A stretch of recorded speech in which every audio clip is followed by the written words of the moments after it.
Hello, everyone. How's everyone today? We are almost through the first month of the year, but we're only at the beginning of Harry's trial. Well, the Daily Mail's trial, because the Daily Fail are the ones who are on trial, and they are flopping. It's actually quite incredible. I knew that Harry had a very strong case, but I didn't want to get too ahead of ourselves until things actually started rolling. But the way things have gone so far, it's just so obvious that the Daily Fail are in trouble. The fact that they tried to trip Harry up only on the first day, they knew that they only had about 2 hours, less than that, worth of questions to give to him. They knew that their own briefing that they had to give to the court, they tried to make it out like it was going to take like 2 days. It only took a few hours. You know why? Because the Daily Fail don't have a case. They guilty. Everybody involved is guilty. Guilty as hell. And now it's come out. Well, I'm not going to say now it's come out, because I feel like we've known for a while that it was indeed the royals who were briefing against Harry. People within the royal household. But now, because the Daily Fail have to cover their own back, they're finally coming out and saying it. Mind you, there are people within the ranks of the Daily Fail who work with the palace. It was only weeks after Meghan won her case against the Daily Fail that Camilla was at an event with Jonathan Rothermere. And we're going to get into Rothermere later on, because the Daily Fail were trying to take over the Tory Graph, aka the Telegraph, major mouthpiece for the royal household, and that deal could be under jeopardy now. So we're going to get into all of that in today's podcast. But before I get into royal news, let's have a talk about this, because I didn't get a chance to the last podcast. The Beckhams. I believe these are AI generated pictures, by the way. And these are just memes. But Brooklyn Beckham, one of their sons, is now speaking out about the power dynamics within the family and what has been going on. Now, there's been talk about issues within the family, issues that David and Victoria have with Brooklyn's wife, Nicola, and Nicola's family. Now, I always got the impression that the Beckhams were jealous of Nicola and her family, because I believe they're actually like old money, and have a lot more money than the Beckhams. And so I've always had this feeling that there was some jealousy there. Nicola's father is a billionaire businessman and an investor, major investment fund in the US. They've got a very large family. And I wondered if the Beckhams would be intimidated by that. Now, you'd think that they'd actually embrace that. These, one powerful, very rich family from the US, and this pop culture couple from the UK. But it seems like jealousy seems to get the better of some people. I personally am on Brooklyn's side. I'm sorry. You can tell me what you think. You can probably already tell by what I've said already that I'm on Brooklyn's side with this one. Just because over the years there has been a lot of talk about the way that the Beckhams deal with people. Also, the way David was fighting for his life on his hands and knees for that knighthood. That also tells me everything. I think that the Beckham brand really took a hit when the whole Rebecca Lewis affair happened. And I think it made them incredibly paranoid controlling and narcissistic. I think that, and I'm not making excuses for Victoria's behavior, by the way, which I believe is aberrant based on what Brooklyn has said. But I think as a woman, it made her very, very paranoid and very insecure. And sometimes what women can do in those situations is they can even work harder to rehabilitate the image of the man in order to help uphold, their image of this, wife who has a perfect family and a perfect marriage. And I think that's what happened with Victoria. And that obsession turned into narcissism, which she's now projecting onto her children. Also, there is a thing to say about boy mums can be very possessive of their boy children in a way that I don't often see with well, it plays out in a very different way than what you see with daughters. I think that sometimes boy mums can be very possessive of their boy sons, and it often comes from not getting the romantic love they wanted from a romantic partner from a male. It's a very, very weird dynamic. Very creepy, but I just think that you've got two celebrity parents who are dangerously obsessed with their image to the point where they've pulled their children into this. I also think that, Brooklyn, he was a kid when all of this affair stuff was happening. He's had to grow up with the whispers and everything, all of that. I don't think that Brooklyn wanted that for his marriage. Like his energy isn't giving me that.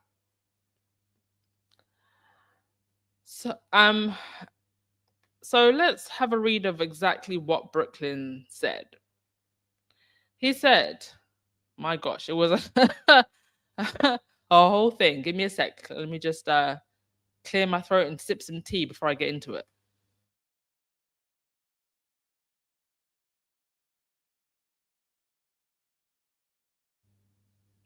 And as I'm reading it, see if you can sense any parallels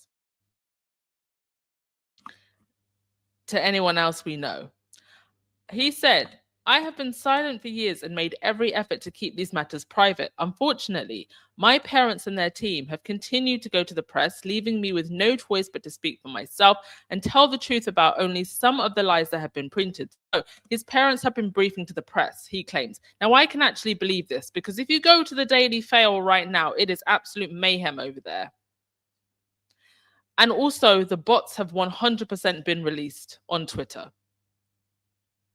I believe that they have a bot farm against their son going off on Twitter because some of the things that are coming up on my feed, like, oh, but there's children dying in a genocide and people are cost of living crisis and this brat is complaining about his parents. Like, these are the type of things that are coming up on my feed. Like, so many tweets like this.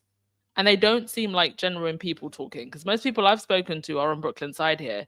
Just because somebody comes from a wealthy family doesn't mean that there won't be issues in their family. And also, it doesn't mean that they have to put up with BS from their parents. He goes on to say, I do not want to reconcile with my family. I'm not being controlled. I'm standing up for myself for the first time in my life.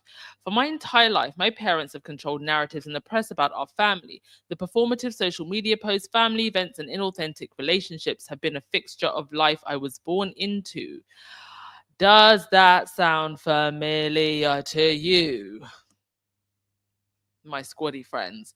Recently, I have seen with my own eyes the lengths that they'll go through to place countless lies in the media, mostly at the expense of innocent people, to preserve their own facade. But I believe the truth always comes out. Now, do you remember when Brooklyn and Nicola went to or were present at a party with Harry and Meghan, and that somehow leaked to the press when we don't usually get leaks like that? And I said even then there's something fishy going on here.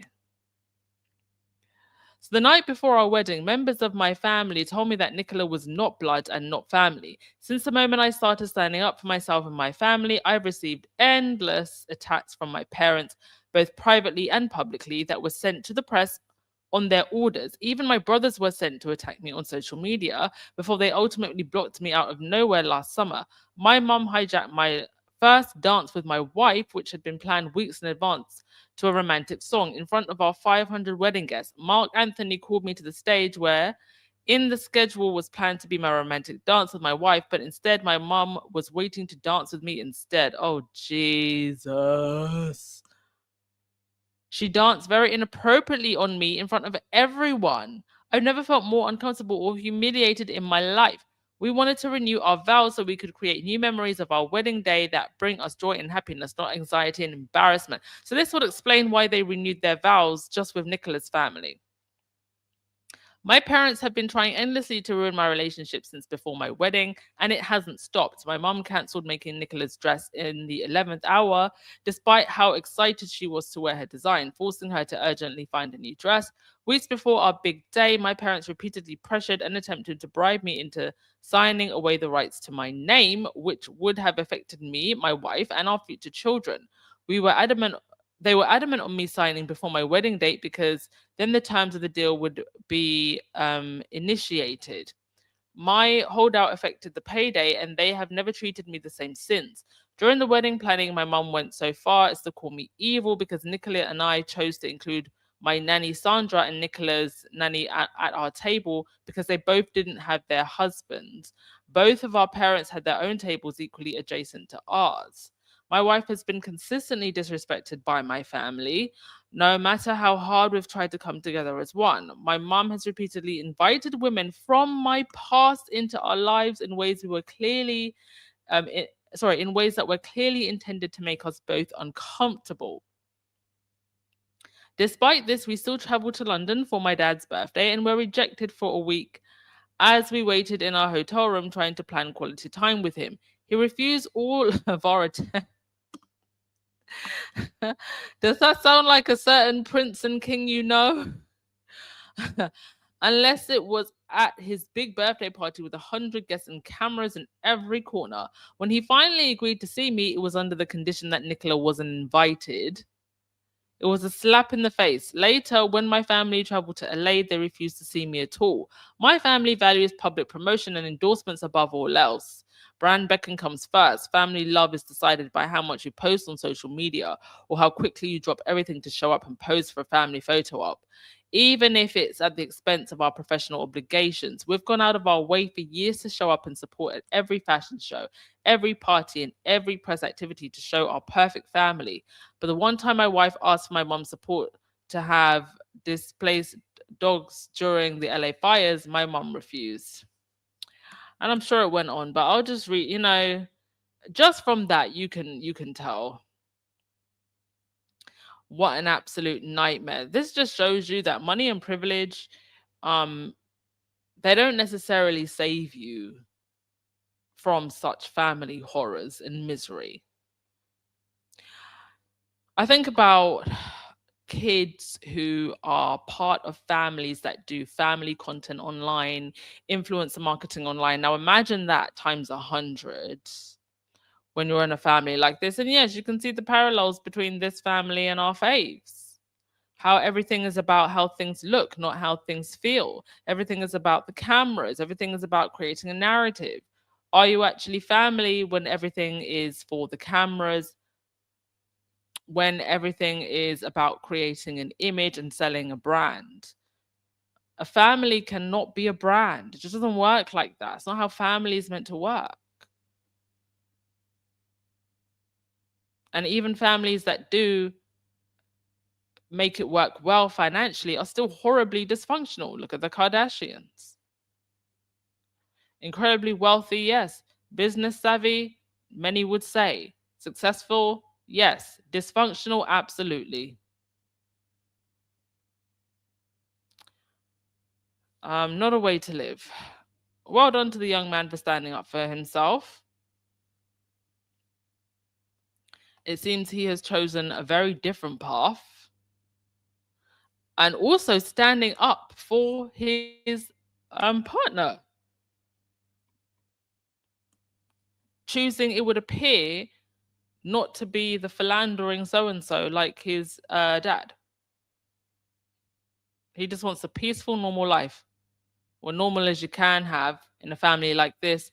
And it seems like he's found that with Nicola's family. He genuinely seems happy over there. And I think it's sad that the Beckhams, David and Victoria, care more about presenting an image to the world than doing what's best for their family. And what's crazy is that they are so darn wealthy, you know? How much more do you want to play to the cameras, and for how much longer? Wild.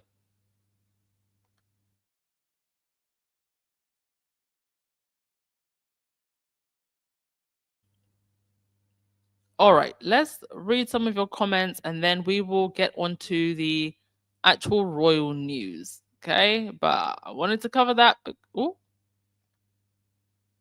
I wanted to cover that because y'all were asking.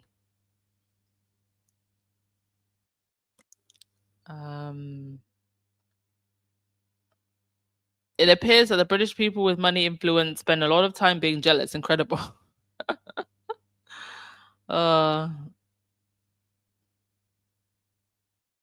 Hadn't David cheated on Victoria before? Well, I only know about the Rebecca Luz thing, so that's all I'm gonna speak on. Any other incidences, I'm not actually aware of them. Now, would I, if they're gonna do it once, have they probably done it a few times before that, after that? Probably. But I'm only gonna speak on the one that I think we all know of as the Rebecca Luz affair. I don't know of any other affair, personally. If there's other stories out there, I just never read them.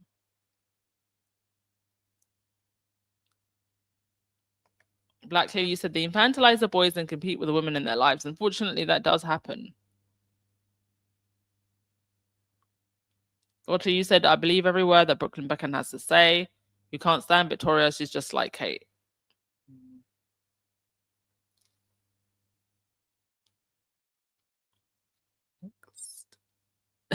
Joan, what does Victoria have against Nicola anyway? I don't know. Honestly, some women just be jealous of women, period. Doesn't matter if they're meant to be women in your family or marrying into your family. And Nicola is a very successful herself. She's been in a lot of movies. I think she was in the last Airbender, Lola, I think one of the Transformers movies, and she does a lot of modeling. So she has she's definitely leveraged the Nepo baby platform and used that to get a lot of roles and opportunities. And she also does some like beauty stuff and some socialite stuff. Helen, you said, I'm old enough to remember when Posh Bison Becks commercialized their unborn baby, which was a fetus selling their soul to OK Magazine. When Brooklyn was born, there were relentless OK Mag pics. Yes. And it's the same nonsense with the royals, right? And that's something that children who are born into these families don't have control over. And this is now happening, like I said before, even with normal everyday families that get into family content creation. And there are now children, because now we're the first generation kids who are part of all of this influencer family stuff, they're now grown up. There are now children trying to sue their parents, having to go through therapy because of the trauma that caused. You're creating an image and a public persona for your child that they did not consent to. I mean, there was a time in tabloid history where, the whole baby picture thing, oh my goodness, selling the baby's picture, selling the children's picture, it was a thing and it was very lucrative. There were like these celebrity parents were waiting for the paycheck. But I think people are reflecting on that now and going, this isn't something we should be doing.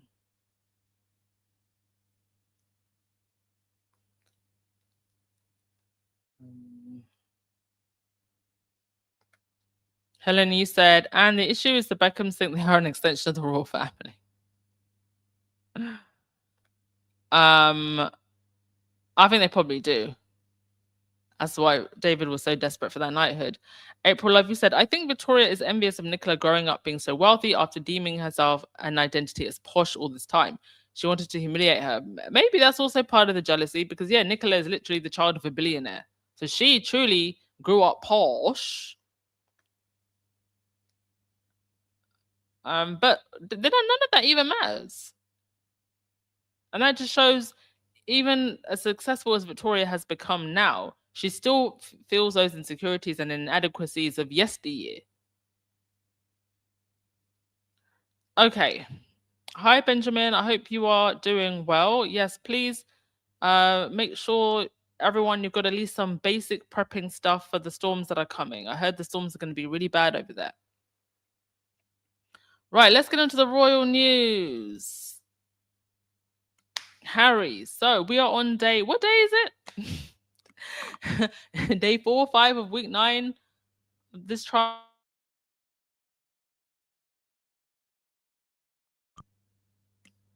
And let me tell you, the Daily Felt and the tabloids are going through it. GB News hired a fake impersonator to mock Carrie's emotional testimony. These people are going to hell. I never wish hell on anyone except for the British tabloids and media, because they deserve it.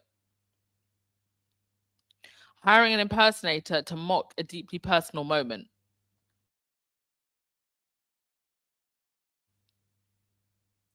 You literally just can't get any lower than this. I want us to listen to Professor Tim Wilson.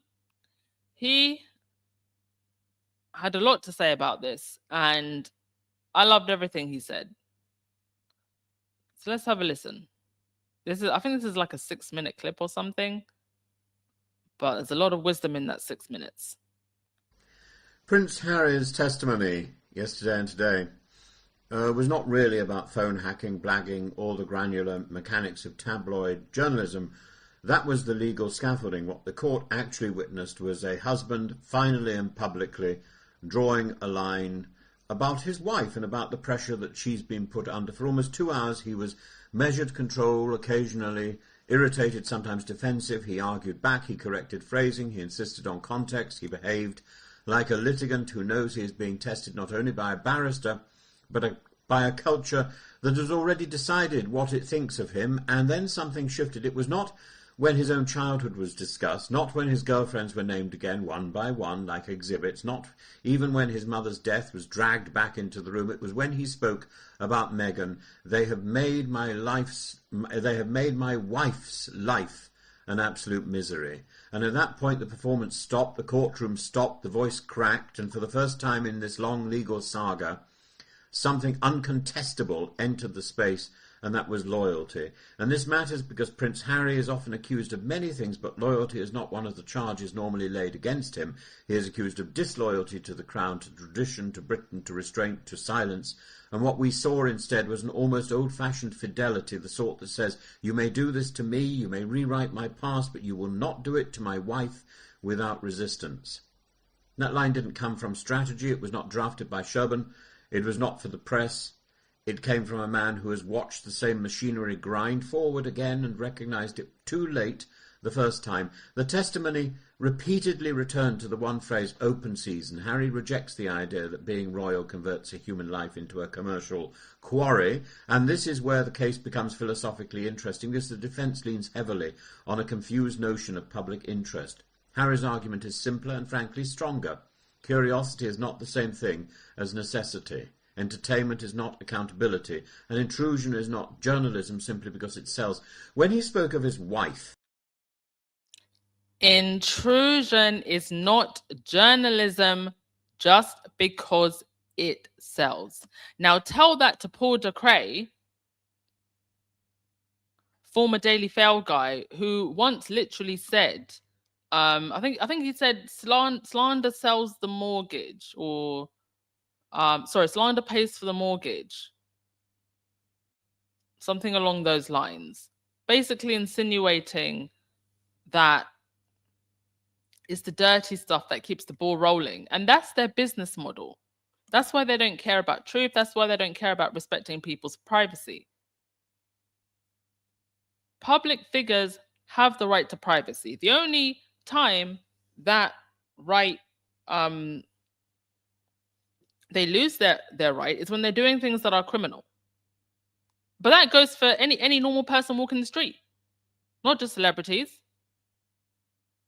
If you're doing something that's harmful to somebody else, if you're doing something that's criminal, yeah, we need to know about it. Especially as a celebrity, if you're using your celebrity to hide what you're doing. But we otherwise do not need to know what is going on in these people's personal and private lives. And what the tabloids were trying to do was just get salacious gossip. They weren't doing any actual journalism. They weren't, going after crooked politicians, abusers, predators, of which there are many. They were leaking information about pregnant female celebrities, about female celebrities' pregnancies, making them paranoid and making them think that it was their friends that were talking about them to the press. That's what they were doing. The legal abstractions collapsed. This was no longer about whether a journalist blagged a flight manifest or invented a source. It was about consequence. Meghan, he said, was subjected to harassment that was persistent, racialized and unrelenting. Pregnancy didn't slow it. Motherhood didn't soften it. And silence, the old royal remedy, did not protect it. And here is the uncomfortable truth for his critics. This is exactly what a loyal husband should say. He didn't minimize, he didn't relativize, he didn't deflect onto institutional convenience. He stood in court and said plainly that the press made his wife's life miserable. Not awkward, not difficult, miserable. Much of the commentary since has tried to redirect that moment. Some say he's still angry. Some say therapy has failed him. Some say he lacks perspective. All of that misses the point. Anger is not the opposite of healing when it is proportionate and directed. Sometimes it is simply memory refusing to be erased. Harry's testimony also exposes a deeper hypocrisy. He is criticised for speaking, yet blamed for not speaking sooner. He is accused of oversharing, yet told his silence proves consent. He is mocked for invoking trauma, yet condemned not for transcending it neatly enough for public comfort. The truth is simpler. He broke with never complain, never explain, precisely because it failed when it mattered most. And this is where Meghan stands at the centre of the story, not as an accessory, not as a catalyst, but as the person who clarified his moral line. He says openly that this approach to the press changed because of how she was treated. That's not manipulation, that is recognition. I understand this deeply. There is at least one country that I love deeply, that I will never visit again, because that is the country where my partner was tortured. And I simply cannot, I cannot get over that fact. I feel defensive. I understand where Harry's coming from here. I understand deeply where he's coming from. I have deep sympathy for him. And the court, of course, will run for weeks more. It may succeed or fail on technical grounds, limitation periods, evidential thresholds, sourcing practices that will all be debated. But none of these will erase what happened in that room when Harry spoke of his wife, because that moment revealed something the tabloids have never been able to tolerate. A royal who will not trade his marriage for approval, a royal who is prepared to speak the truth. And there was a moment of truth there, a moment of emotional, personal truth, which cannot be spun away by the people in the Daily Mail or the Express, the editors of the Daily Mail, the Express, and all these tabloid gutter newspapers. And I know some. Amen. And that is why they have tried so hard to stop Harry, to bully him, because they did not want him to go all the way to trial. But Murdoch didn't stop him, and so the Daily Mail weren't going to stop him either. Daily Mail and Rothermere weren't going to stop him either. And that's why they have gone after his wife, because they know they can go after Harry day in, day out. They've been doing it since he was born. They did it as he stood behind his mother's coffin. But going after his wife, that's where they were trying to break him. And they didn't. And I know some of the people who work for them or who have worked for them. I wouldn't have them round for tea. I wouldn't have them anywhere near me. They are contaminated with the filth of sticking their head in the bowl of the lavatory and flushing and flushing and flushing and seeing what comes up. We know what comes up. We know what comes up and nothing goes down. If this is his last battle with Britain, as some have suggested, then it was at least fought on. I absolutely love how the analogy that he uses there. And for sure, the people that work for these tabloids are disgusting people. I don't know how you can work for organizations like this and be normal. I remember back when we were reading about the what's his face, the Dan Wooten thing, and there was an antidote in one of those articles by Byline where they said that one guy who was working for a tabloid, I think it was either the Sun or the Daily Fail, went into a meeting and he was like cutting his wrists or something. Like it was almost like a cry for help. And there was another article where the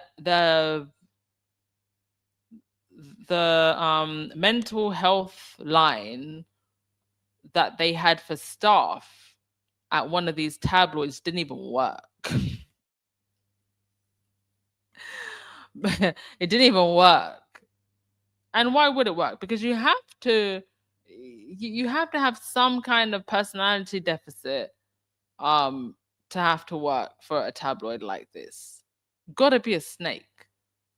So you wouldn't even be the type of person who'd be looking to get help because you'd be so messed up anyway.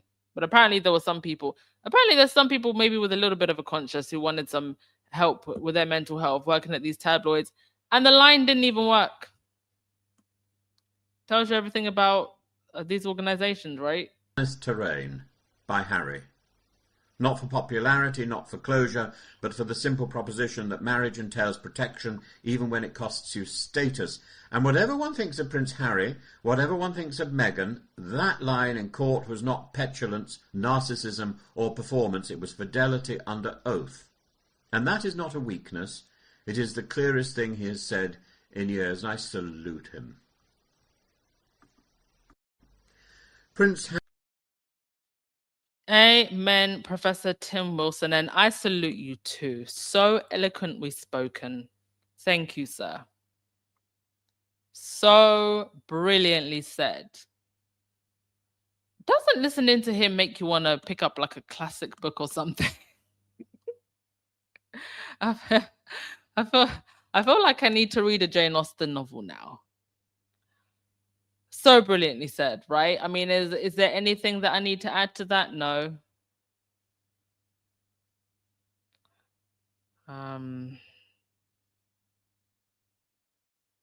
Okay, let's go to your comments.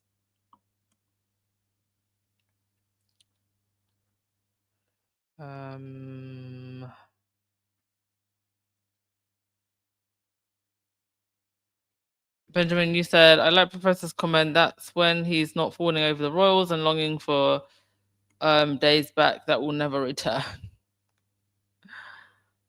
Well, I think there's probably a lot of people that were fawning over the royals who are now realizing, this is all ridiculous. Kate and William have gone up to Scotland. They're out here doing we're going to see what they were doing up in Scotland in a sec, just being ridiculous.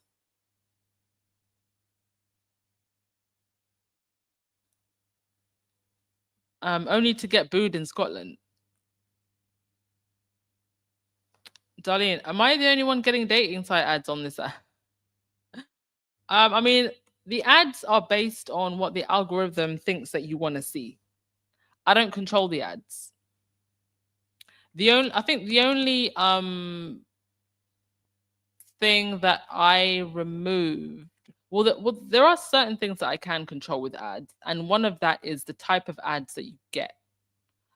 So I've switched off ads that relate to alcohol and gambling, I think. But that's the only kind of controls I've put when it comes to the ads, because I don't want anyone to see gambling or alcohol ads. But outside of that, you will get thrown all types of ads depending on what the algorithm thinks is of interest to you. So I don't know. Are you looking for a date?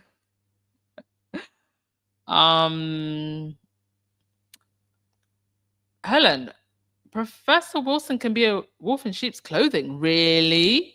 He's been vicious in the past about Meghan. Really? Okay, I did not know this. Thank you for pointing that out. Well, who knows? Maybe he's had a change of heart, or maybe he's actually realized, the professor, that he was fooled. A whole professor fooled. So if he's been vicious about Meghan in the past, thank you for pointing that out. Maybe he's realized that he's been a stupid fool in believing the same tabloids that he's now talking about here. Caroline, why is William going to Saudi Arabia? Good question. I ain't got no clue. So-called soft power for the government, I guess. Okay. Let's get on to the next thing then. 6. Well, a lot of people have been speaking on how well Harry has actually been doing in court. Let's have a listen to this. This is a lawyer explaining why Harry has been so compelling. It'd be interesting, we'll never know, but how he felt coming away from that. Like you said, he was due to give evidence tomorrow. It was brought forward a day early. It was expected to be a full day. Mm-hmm. He only got a couple of hours. Rory, what are the tactics at play here from a legal point of view?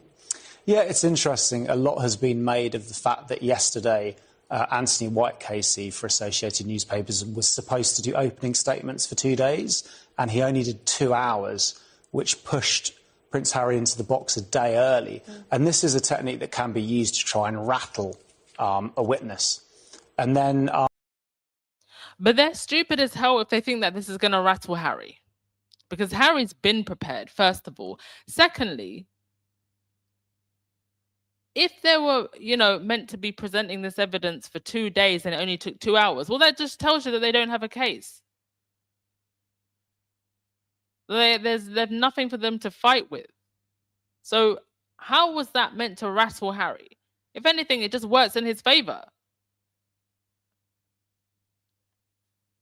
And today, interesting that they only cross-examined Harry for 2 hours. Now, in my experience, if you have a witness on the ropes, you keep going.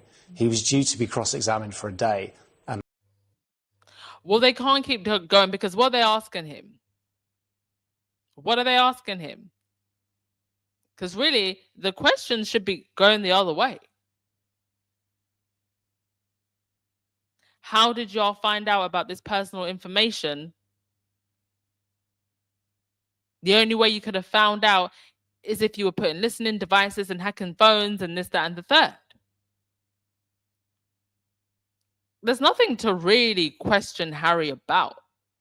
It's just a matter of, well, if what they're doing, if you go back to my previous podcast, if you haven't listened, go back. What they're doing when questioning Harry is they're making claims like, for example, if somebody like Katie Nicholl wrote an article, they're trying to push Harry to say, well, you hung out at nightclubs and polo clubs with Katie Nicholl, and so that's how she would have found out stuff, because your friends told her, right? That's what they're trying to get out of Harry. they've got nothing because they know they're guilty. How do you find out about someone's flight detail? Let's just say Harry's friends were actually leaking. Does that mean that they would know specific things like flight details of his girlfriend?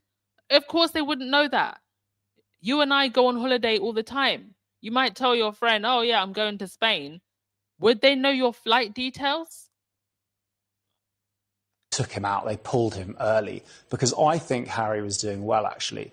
Now, I think what a lot of people think about Harry is that he's a playboy and he's not very bright, but actually, he's intelligent, he's articulate, he's genuine, he comes across genuinely, and also he knows these issues inside out. He's lived this case, and that makes, in my experience, for a very compelling witness. And I think that although there were no hammer blows landed by either side today, I think Harry held up well enough that they thought, this is damaging to us. And he said a few things. For example, he said, I feel like they were trying to drive me to drink and drugs to make more press out of me. He talked about the misery inflicted on Meghan and started choking up. This is the kind of emotional stuff that cuts through to the public. And I think maybe there was a tactical decision by Associated's lawyers that this isn't going well, we should pull him out early so he doesn't do any more damage. It'd be interesting, we'll never know, but how he felt coming. I mean, I don't know what the Daily Fail were expecting, to be honest. They must have listened to everything that was coming out of Harry's last case with Mirror Group and Murdoch. So what were they expecting exactly? All they're doing is kicking the can down the road, and they did this last time with Meghan's case. And in the last attempt to try and trip up Meghan's case, you had Jason the Rat Knopf, William's side chick, trying to leak text messages and giving them to the court, knowing that that would come out in the public. And they had no bearing whatsoever. At that point, it wasn't even about, is this going to help sway the case against Meghan's favor? It was about creating a narrative in the public eye. This is why I keep saying the Daily Fail, when it comes to this case, they only care about Harry. If they were to lose against Elton John, Liz Hurley, Sadie Frost, and all the rest of them, they wouldn't even care. Even if it's going to bash them in the pockets, and I hope it does. They don't care about that. They really just care about their public image and losing against Harry. Because losing against Harry by extension means losing against Meghan, and they've already lost against Meghan. That's how sad these people are. They fight in tooth and nail so that they don't lose against Harry, who clearly has a compelling case. Now, one thing I will say is Professor Tim, he did make a good point that, it's the little legalities. That's where Harry could get tripped up with this case. Because one of the arguments that the Daily Fail was making is that, well, he took too long to bring the case forward. But if the evidence is still there, or if some evidence is still there, because they deleted so much evidence, this even happened with the Murdoch case. If there's some evidence still there, then why shouldn't the case be brought forward? And why shouldn't they be held accountable? If the effects on the victims is still there, if the effect was affected their lives, why shouldn't the case come forward? If those same tabloids are still behaving in the same disgusting way that they used to, yeah, they may not be wiretapping and hacking and all the rest of it. But if they're still the bullies that they were, why shouldn't the case come forward? But we'll see. It could be the little technicalities that, trip us up with this, but it seems like everybody is saying that, the case is pretty compelling. Okay, next thing. Oh, there's actually quite a lot to get through, folks. Today's going to be a long podcast. It may go on for another hour. Just so you know. Get your coffee, water, tea, get comfortable. Let's go through some of your comments before I get onto this. Sussex C. Moria, hey, how you doing? Through all his actions, Harry has said his wife's life is not a commodity to be traded for clicks or cash. Amen. Unfortunately, hate sells so much. And never seen greater example of that since Meghan came along. I mean, we're actually out of the eye of the storm. The storm continues. The bashing day in and day out continues. But at one point, you just thought, they're really trying to unalive this woman. And it was so relentless. Now we're getting to the point where I feel like we're at a maybe category 2 8/4 storm. 2 8/4. People are pushing back. At least some of the haters are bored. People who don't even follow royal news are stepping back and they're going, hang on a minute. Why haven't you lot shut up about this woman if you say that you don't like her so much? What exactly has she done?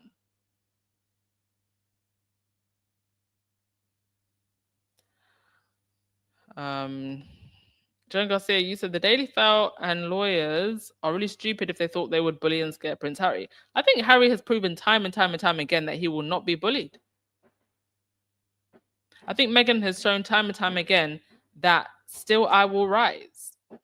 What didn't you do to bury me? You didn't know that I was a seed. That's what she said at the end of her Archetypes podcast. It's hilarious that they're still even trying. You need to stop trying, Rothamir. That's why you're out here going grey. That curly hair of yours. Right, let's have a read of this. Once my phone comes back on because it went off. This is the Daily Mail High Court trial cast shadow over Lord Rothermere's Telegraph bid. Allegations that the Mail engaged in phone hacking, land tapping, burglaries, and the theft of medical records are threatening to derail its 500 million takeover of the Telegraph. I mean, if you're a Telegraph reader, first of all, why are you a Telegraph reader? But if the Daily Mail are taking over, would you still be reading the Telegraph? Because the Telegraph likes to paint itself as the posh, upper class version of the Daily Mail. Like, we're not tabloid rag like the Daily Mail. Oh, no. That's not us. That's how they like to present themselves. So the Daily Mail are taken over. Okay, Britain's biggest middle market newspaper stands accused of phone hacking, line tapping, burglaries, and the theft of medical records in a 9-week High Court trial which began on Monday. But in a week that on Wednesday saw Prince Harry become emotional in the witness box as he talked about the impact of media intrusion on his wife. Tensions are rising not just between the Mail and its critics, but between the publisher and its own bankers. NatWest, the Mail's long-standing lender and the principal funder of the Telegraph bid, has the power to pull the plug if internal auditors conclude legal risks are too great. And city scrutiny has intensified as allegations of industrial-scale criminality inside the Mail's newsrooms are tested in court. Now, I didn't actually know that the Daily Mail were trying to take over the Telegraph, so this is likely another reason why they're just so pissed. Against this backdrop, the Mail on January 8th publicly attacked its financial backer with the story headlined NatWest Dirty Money Farce. How are you going to attack your own lender? What is this? You see, this is the problem. They think they can bully anyone. And do you even blame them? Because they even bully the politicians. Now you're attacking your own bank. Hilarious. The 2-page article recycled a 5-year-old case in which Britain's 4th largest bank paid a record £200 million fine for accepting criminal proceeds. So they went back 5 years to find an article attacking NatWest. Mind you, how many people are even going to really read that and actually do anything or think anything about it? If you read that and you're a NatWest customer, are you switching to Barclays tomorrow? You're probably not. NatWest, however, is not the only party to the Telegraph deal facing allegations of serious wrongdoing. In the ongoing litigation brought by Prince Harry and Baroness Doreen Lawrence, whose son Stephen was murdered in an RS attack, more than 3 million in payments from the Mail to private investigators have been disclosed over the past 3 years. Mr. Justice Matthew Nicklin's verdict now hangs over Lord Rothermere's biggest ever newspaper acquisition.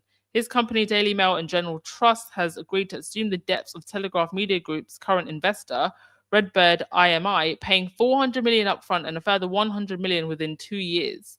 The deal must still pass detailed due diligence by City lawyers and accountants who are acutely sensitive to allegations of criminal activity, while the impact of the proposed takeover on competition and public interest will be investigated. City public relations expert Brian Bisham said the timing of this deal, which comes in the middle of a 9-week trial for phone hacking, couldn't be worse. Yes, I'm so glad they're having a bad day. NatWest will not like this.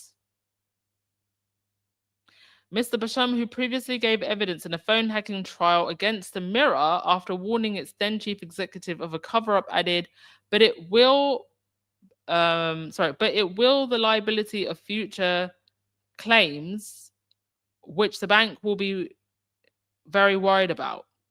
I think that was meant to be it will be. I think there was a typo there.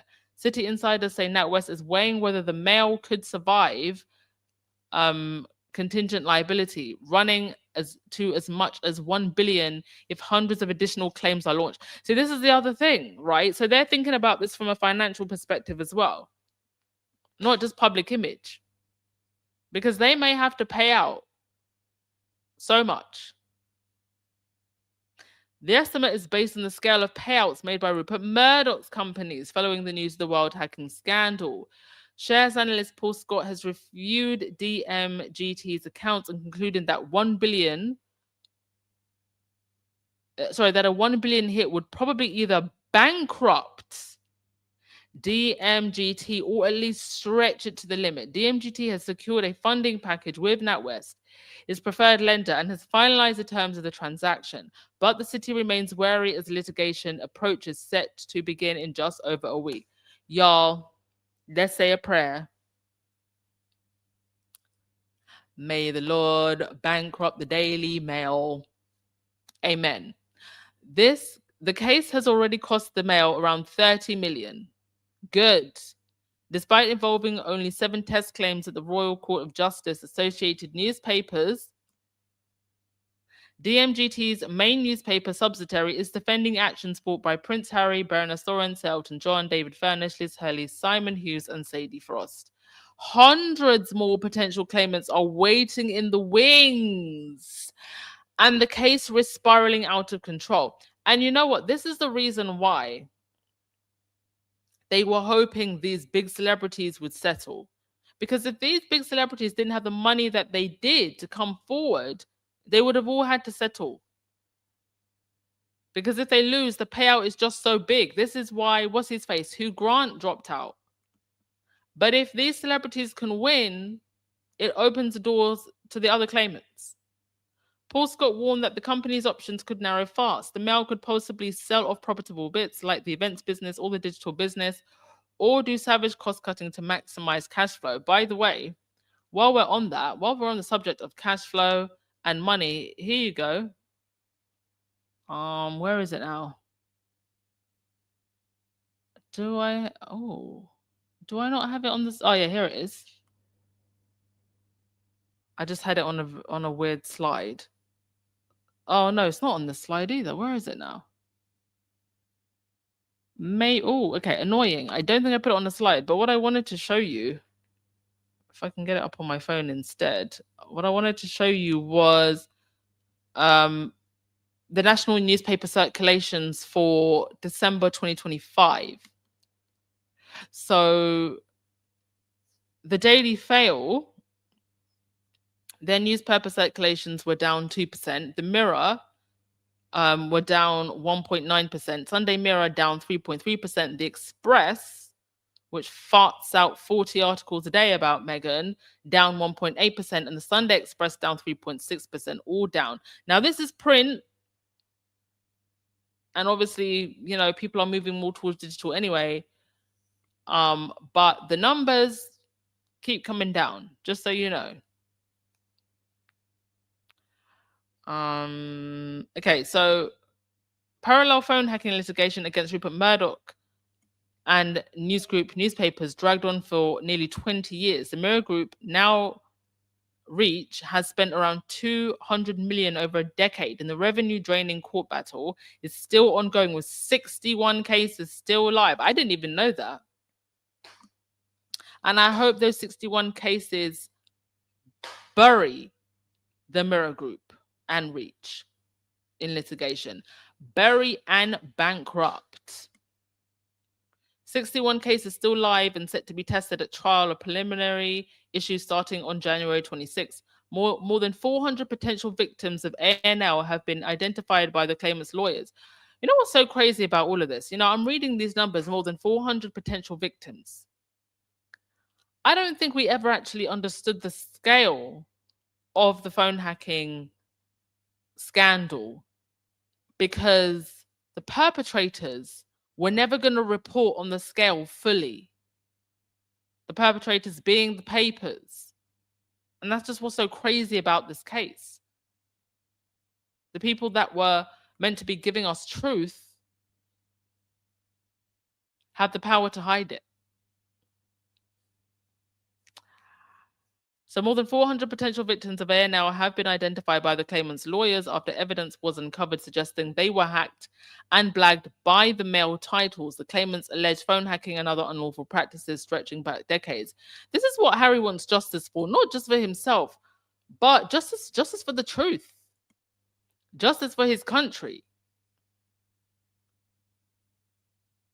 Like, you can't be a normal thinking person and not be bothered by this. But somehow people have managed to make this into the Harry is throwing a tantrum show. This is about so much more than just Harry's case. Harry is just a small part of a much bigger picture. And all they can do is bash Harry and his wife. They must continue to monitor the Mail.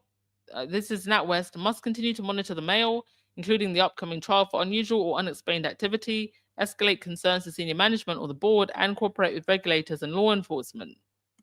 The Telegraph bid is DMGT's biggest ever acquisition in headline price terms and one of the largest UK newspaper takeovers in recent years.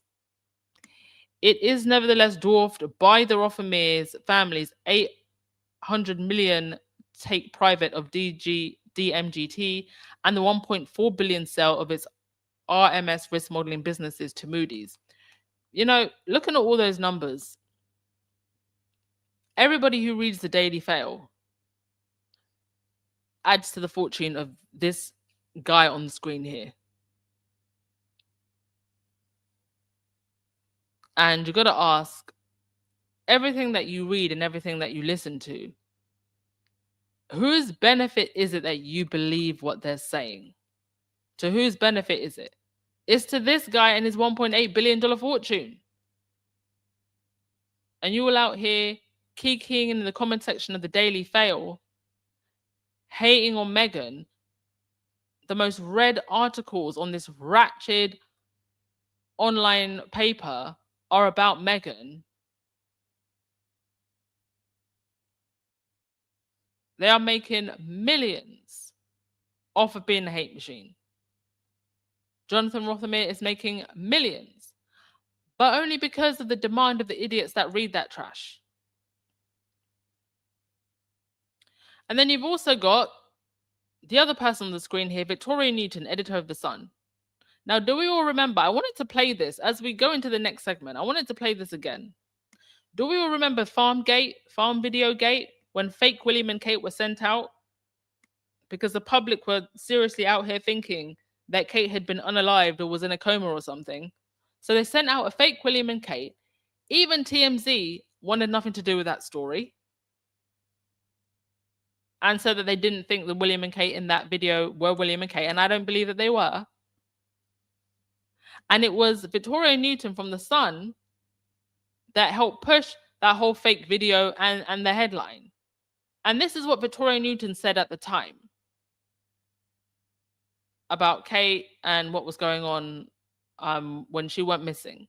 This is the editor of The Sun, by the way, who very clearly has a direct line to the palace. I was really moved the day of the Photoshop fail when the whole world was attacking her. I just thought it was outrageous. This poor woman was clearly ill and was so desperate that she tweaked a photo, minor tweaks, to make it look a little bit better. So that's why I did that front page, and it was really important. Mind you, it wasn't minor tweaks. It wasn't minor tweaks. It was several photos edited together. And you're still not going to convince me on this here. We're on January 24th, 2026. That Kate just wanted to have fun with Mother's Day and Photoshop a photo. It then changed the narrative. A lot of the rest of the media then started saying, back off Kate. So I don't accept what you said earlier. In terms of reporting the fact that they went out to the Windsor farm shop a few days later, they knew that if they went out there in public, mingled with members of the public, they would be seen and potentially photographed, because everyone's got a camera. That's nonsense. That's nonsense, because I'm so sure Kate and William and their family members in their local area likely go out all the time. And we don't see pictures, members of the public. It's very, very rarely. And I've been passively watching the royals since I can remember, that you get, even now, in an era of phones, candid videos and shots and of the royals. Very rarely. Especially if you live in those areas. You know, people will probably point their nose up at you if you start taking photos or videos of them. But somehow, when Kate literally goes missing, then we get a video of these two weird-looking people that barely look like William and Kate. So I don't believe Victoria Newton of the Sun newspaper. Camera phone now, and that's how it happened. It wasn't a photographer, it was a camera phone. And of course I was in discussions with the palace all along with that, and there was no problem with us running. So right there she says she was in discussions with the palace. You see how they're not even ashamed to just admit that they have an open line to the palace? That's not how that's not how an accountable press should work. When you have an institution of power like the royal institution, the press should be impartial, not in bed with them.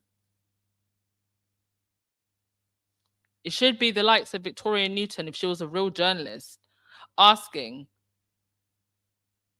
why does the William and Kate in that video look so goddamn fake? To the point where even TMZ came and rubbished that video. TMZ haven't touched that since. Running those images, and it kind of felt that the nation was desperate to see her. Let's talk about the other big story. Yeah, there you go. All in bed with each other and covering each other's backs. Truly sad.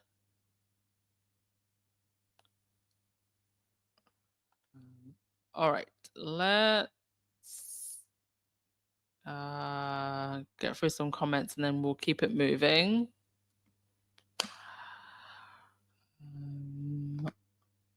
Black Queen, you said they tried to gaslight Harry and Harry made them eat the crows from the towers. I believe they're ravens. They're not crows, they're ravens.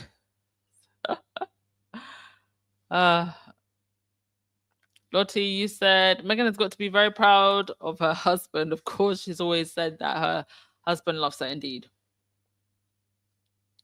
So you all know about the legend of the ravens in the towers, right? In the Tower of London, they keep 7 of them and they clip their wings so they can't fly far. And they've got the Raven Watcher, because if they fly away, London Bridge is going to fall down and the monarchy will fall. I hope they're watching those ravens. But as Rahini once said, I believe that Harry is the raven.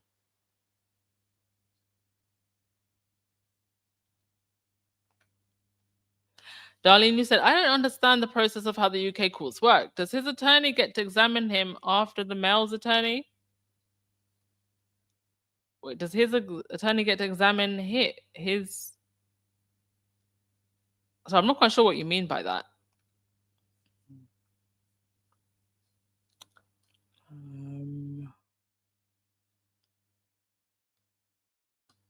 Okay. Salsa Simora, you said Rothamir's family history is really sketch and its links are jaw-dropping. Yes. Yes, they are linked to the NAZI party from World War II. His great-great-grandfather was a friend of the Mustache Man himself. And I think there's pictures of his great-great-grandfather with that Mustache Man himself. So yeah, you're right.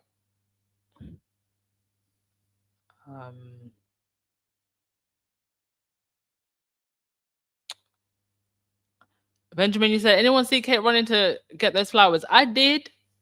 And I found that video to be incredibly weird. I don't have the video that Benjamin is talking about. But basically, Kate was out and about. And I guess she saw someone with flowers. And she went speed running over to get those flowers. But it was weird. She actually ran past security.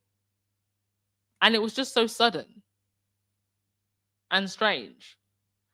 As has been William and Kate's whole trip up to Scotland. They were doing this. Where are the pictures now? Are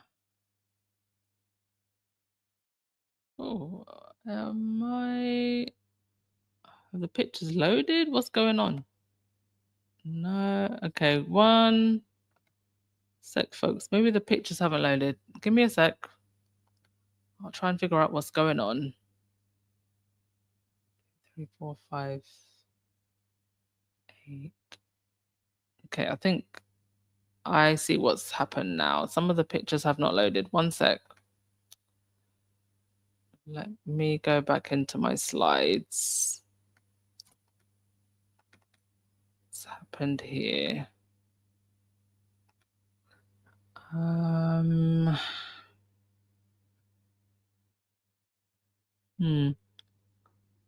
Okay, never mind, folks. We'll just get on to the next thing instead. Okay, we'll get on to William for a sec, and then we'll go back to Kate's weirdness. But William apparently has a new initiative, everyone. Are you ready? Are you ready to hear what William's going to do next? He's going to save pubs, apparently. William wants to help pubs. So, just to recap, William will be combating climate change. Still flies in private jets. Bringing peace in the Middle East. Maybe that's why he's going to Saudi Arabia. Ending homelessness, even though he evicted tenants from Windsor Park. And now he's going to be helping pubs. So goodness knows what's going to happen now that William wants to help pubs. This is the most ridiculous PR spin I've ever seen. Mind you, there has been a drop in demand for alcohol. And William wants to help pubs, and there he is, sipping a beer.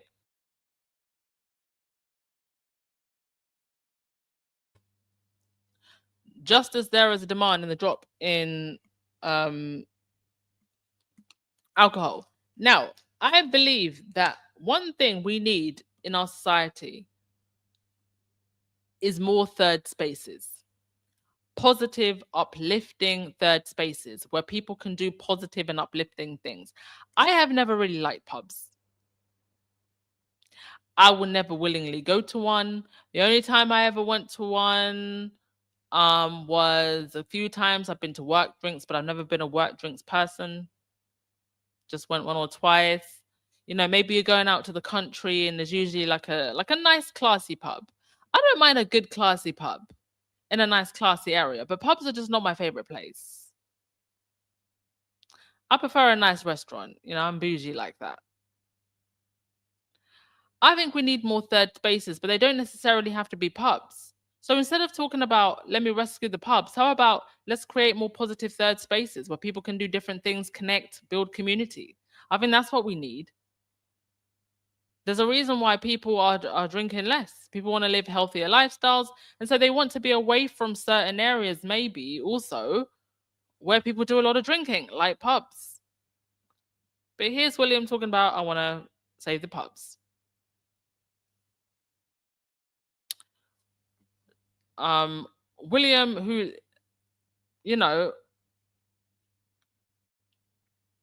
I think that the reason that they've jumped on this is they're trying to make William seem more relatable. But let's just be honest. If William wanted to drink from a silver urn, drink his beer from a silver urn, he could in his palace. I keep on saying that the royals, the leftover royals, need to stop obsessing over being relatable and focus on being useful and impactful. I don't need you to sit here and act like you're like me. You live on grand estates and in palaces.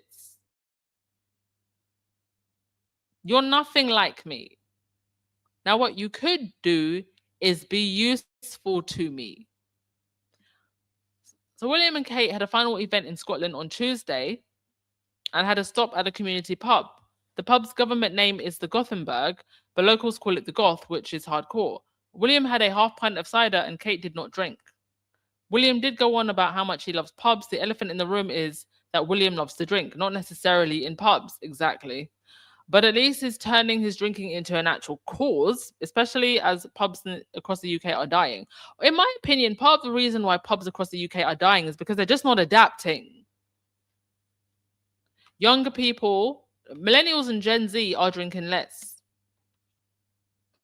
So the reason they're dying is because they're just not adapting.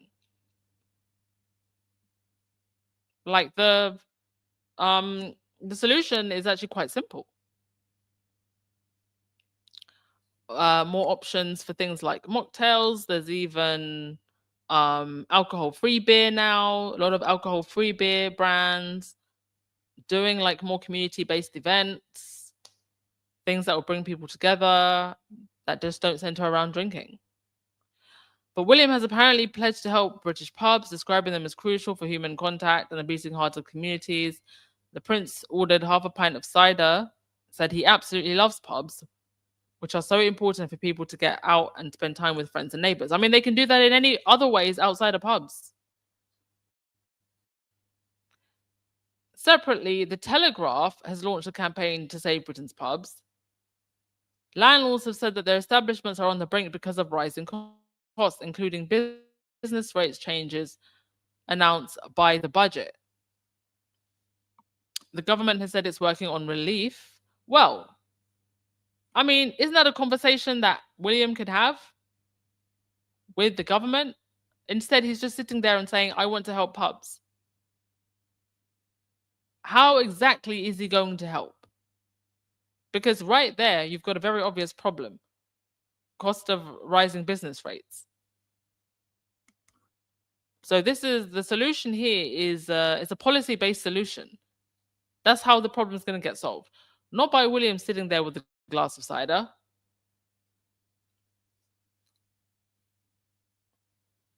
I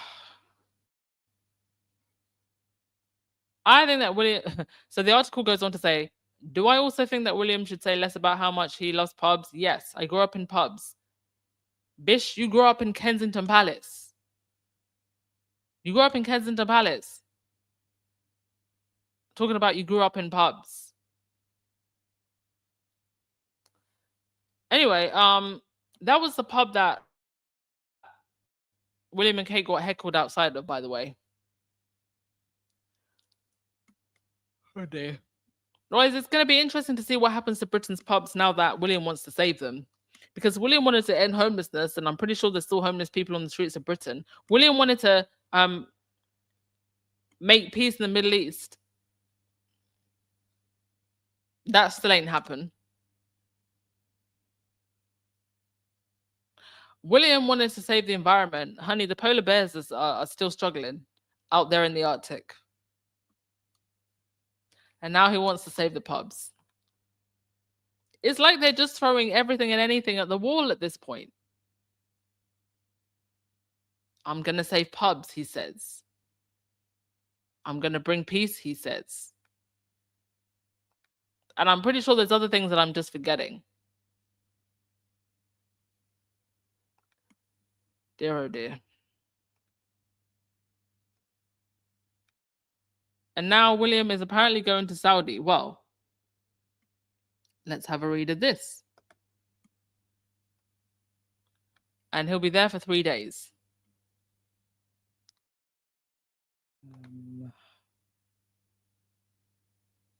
Where is it now? Okay, so William is going to go on a 3-day trip to Saudi Arabia next month. So this is from Celebrity. Something I still think about is how Queen Elizabeth's dresser, Angela Kelly, set up a smear against the Duchess of Sussex over a pair of earrings. So these were the Saudi earrings.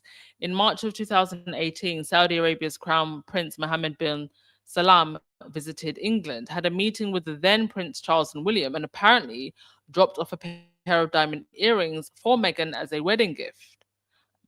Months later, Meghan was given the earrings to wear during the South Pacific tour.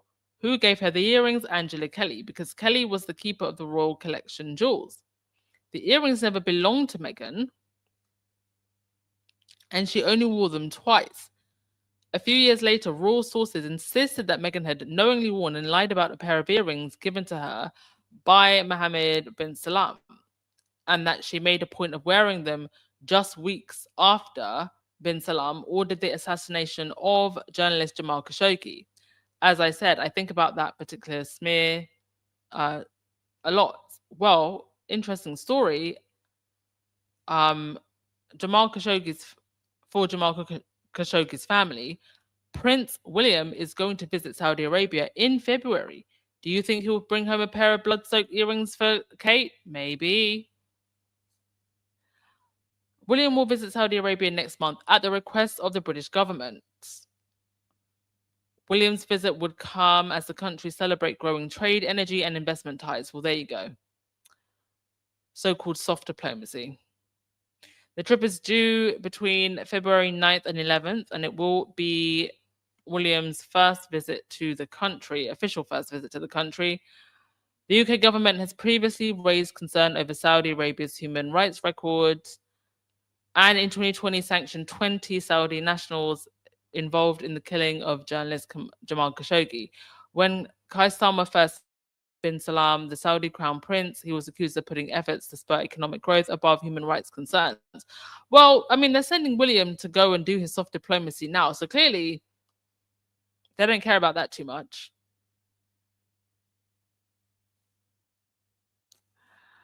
And I do not believe that Kate is going with him. You know, Charles and the Queen were very tight with the Saudis and the Emirate leaders and royals. And so I think William is maybe trying to play catch up.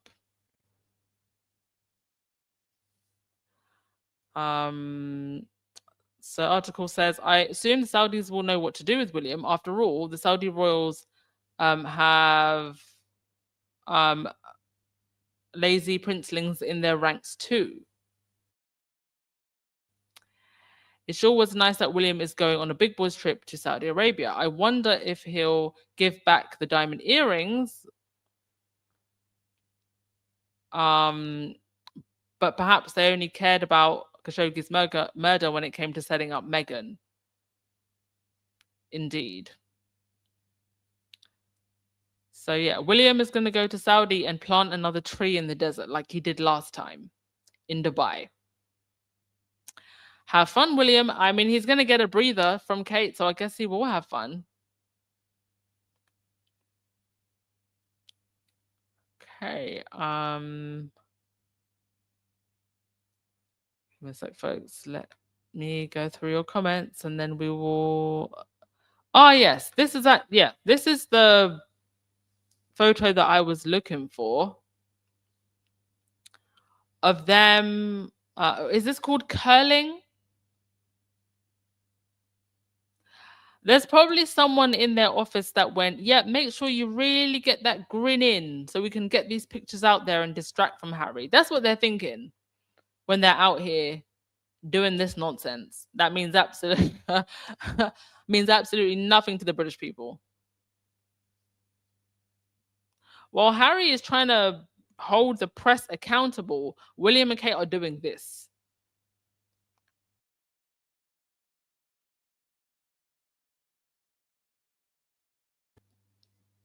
As this person on Twitter said,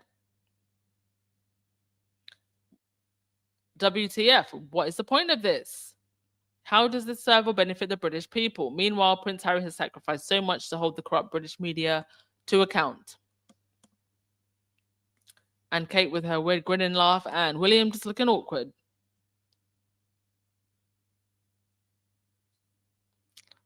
Oh dear.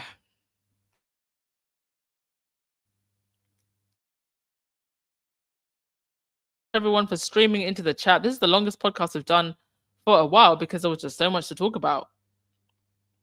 Yes, Black Queen. Where are the free affordable homes for the homeless? Weren't they going to build like 24 by the sea or something? We never even heard an update on that. Yes, he's going to help pubs by buying all their alcohol.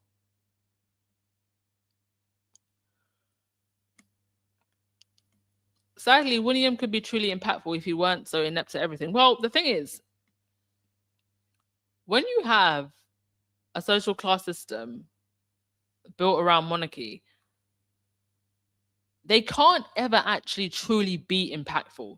Because to be impactful truly, right, they would just have to dismantle the power structure entirely.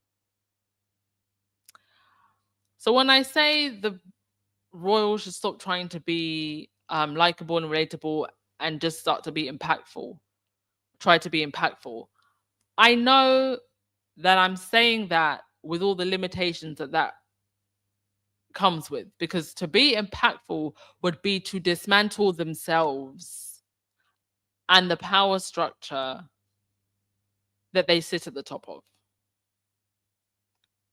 To be impactful would be, we're not taking money from the sovereign grant and we're going to scale back from costing the British taxpayer so much money.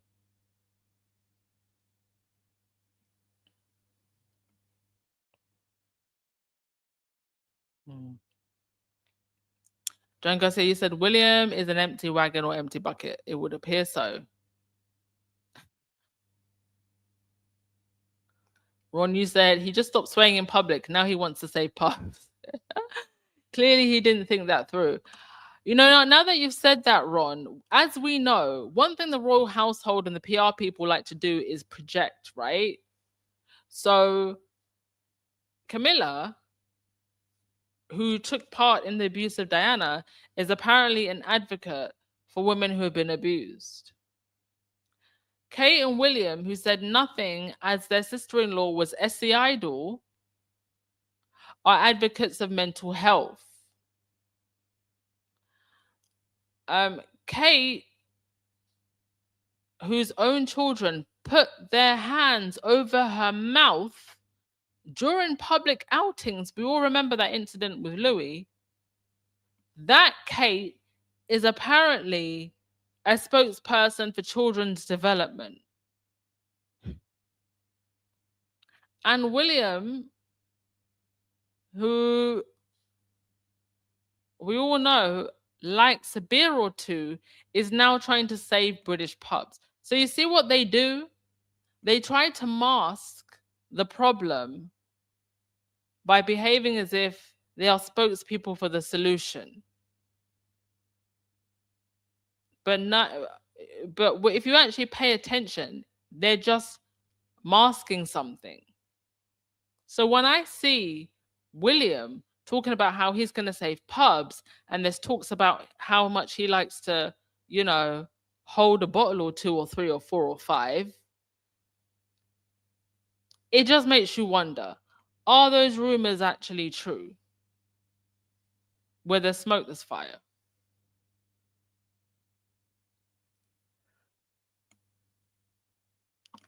Church Nelly, do not make me bust my gut. Do not make me bust my gut, Church Nelly. Talking about how William's going to bring diamonds for Jason. Yeah, he's going to bring Jason a pair of earrings or bracelets. Maybe even a Birkin. If there's anything a side chick loves, it's a Birkin.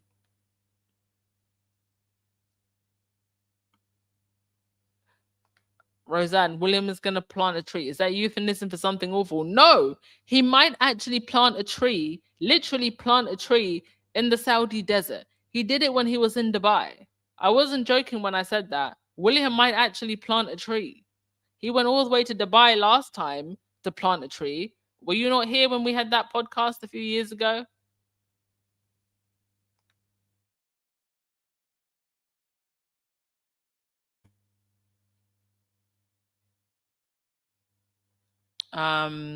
Personally, you said it's called the manic grin. Yeah, it is rather manic. Sometimes I wonder, do their PR people actually listen to our podcast or not? Because I feel like we've said enough times that this just makes Kate look crazy. They should stop doing it. Like, you can just go and do your little PR photo shoots and you don't have to have them grinning like this and doing the most. April, you have to define what impactful means. Good point. Crack me up. Where is Camilla? That's a good question. Disappeared entirely. I mean, her son works for the Daily Fail, and there's someone from the Daily Fail on Charles and William's on Charles and Camilla's team.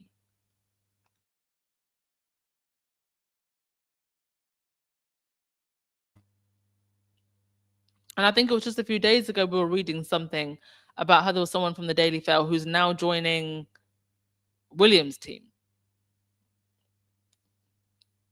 That's probably why Camilla has gone silent. Mind you, I don't really follow her day-to-day too much anyway, so she could be doing things and I just don't even know. Higley, how does William spend £30 million a year? Just saying. Good question. I mean, I could tell you how he spends a few of those millions on helicopters, apparently. Pepper, you said the point of this is copying Harry. Harry played for Invictus in Vancouver. Maybe. Yeah, exactly. What's next? Charles as a representative of a faithful husband? Charles advocating for men being positive role models. That'll be the next thing. Great initiative, but you wouldn't believe it if Charles is the one taking on that initiative, no? But that's exactly the type of thing that they would do. They have Camilla out here talking about how she's a spokesperson for helping women stuck in domestic violence. The absolute audacity of it all.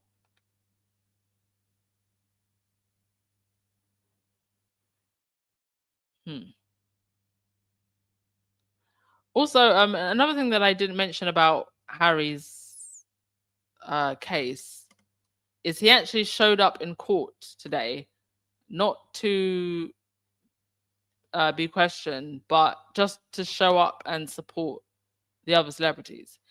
He is supporting Liz Hurley, who did not hold back. And I think it's so important because the tabloids have tried to make this whole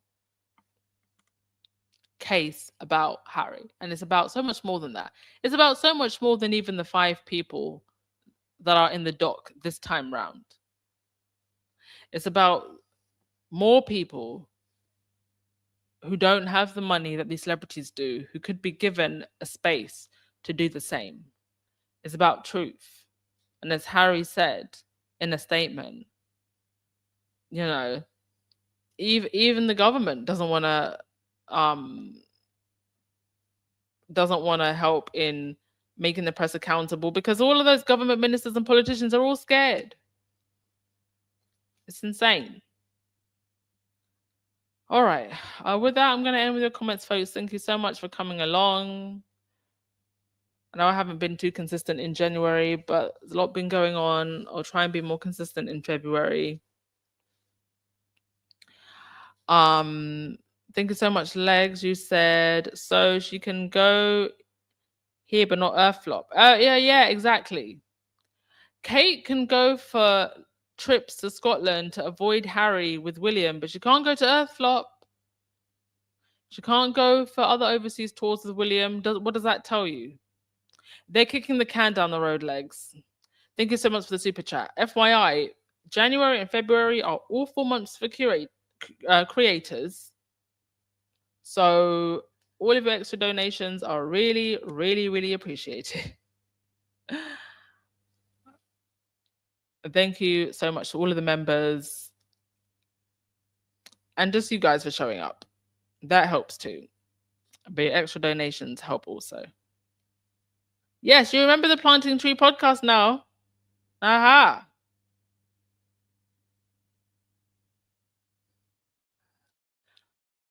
Lottie, does anyone know if he got his security back? You know what's so interesting is they haven't even been talking about that.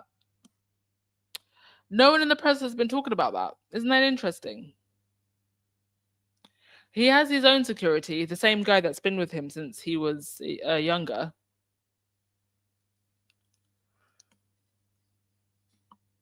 I mean, they would have known that he was coming for this trial, and the agreement was that he would get security with notice. But to be honest, I don't know the answer to that question, but Harry always has his own security. So does he have the armed security from the UK police? I don't know.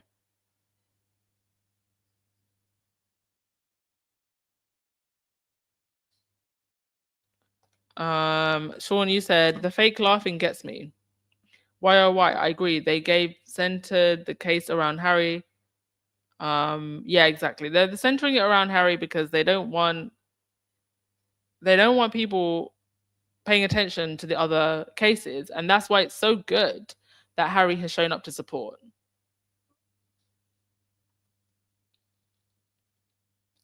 And you said, I think Harry's biding his time to write another book. It will be even bigger than the first. Willie Leaks is an alkie. That's why he wants to save the pubs.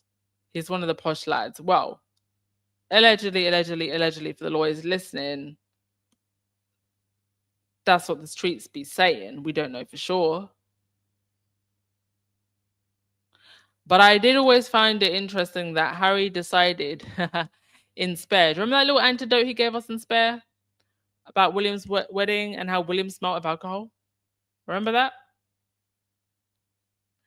Do I think that Harry's biding his time to write another book? I feel like that other book is written.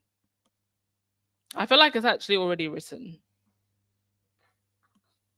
And mind you, there was was it 400 pages that weren't in Spare?